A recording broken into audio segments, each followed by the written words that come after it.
1989 het die wêreld 'n beeld gesien wat nooit vergeet is nie. 'n Jong student het in Beijing opgestaan voor 'n ry weermagtanks. Hy het niks in sy hande gehad nie, net sy liggaam. Die wêreld het hom Tankman genoem. Hy het nie 'n geweer gehad nie, net die moed om te sê, geweld gaan my nie breek nie. Welkom by die Sepcast, die tuiste van die nommer 1 netwerk vir jou lewe.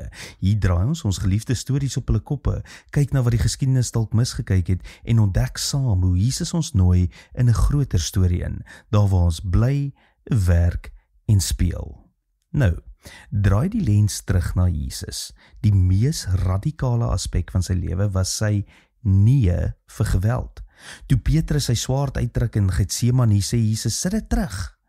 Toe hy verneder word, het hy nie teruggeveg nie. Toe hy aan die kruis hang, het hy nie vervloek nie. Hy het vergewe. Dit klink mooi, maar dit is die moeilikste pad denkbaar. Want nou praat ek eenvoudig met myself. En as dit jou kan baat vanoggend, is ek ook bly daaroor.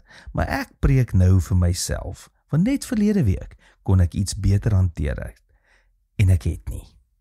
Dit vra dat jy jouself leegmaak van jou reg op wraak, jou drang om terug te slaan, jou behoefte om die laaste woord te hê. Dis wat Paulus bedoel as hy sê, laat die gesindheid van Christus in julle wees.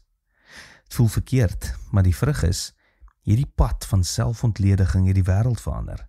Van die kruis af het liefde deurgebreek en 'n nuwe wêreld het begin. En dit is hoe ons gemeente anders wil leef, in 'n wêreld van WhatsApp-bekleierery, politieke verdeling en families wat mekaar uit mekaar skeer, kies ons 'n ander standaard.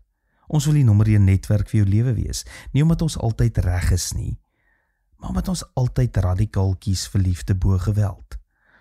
So hierdie week, hoor mooi Sebastian, identifiseer een konflik in jou lewe. Dit kan by die werk wees, by die huis of in jou sosiale kring. Kies doelbewus om sag te reageer. Kies liefde in plaas van vergelding. Moenie net die laaste woord kry nie. Laat jou lewe die laaste woord wees. Want elke keer as jy so kies, dan gebeur Paasfees eintlik weer. Nuwe lewe breek deur. Tot môre, mooi loop.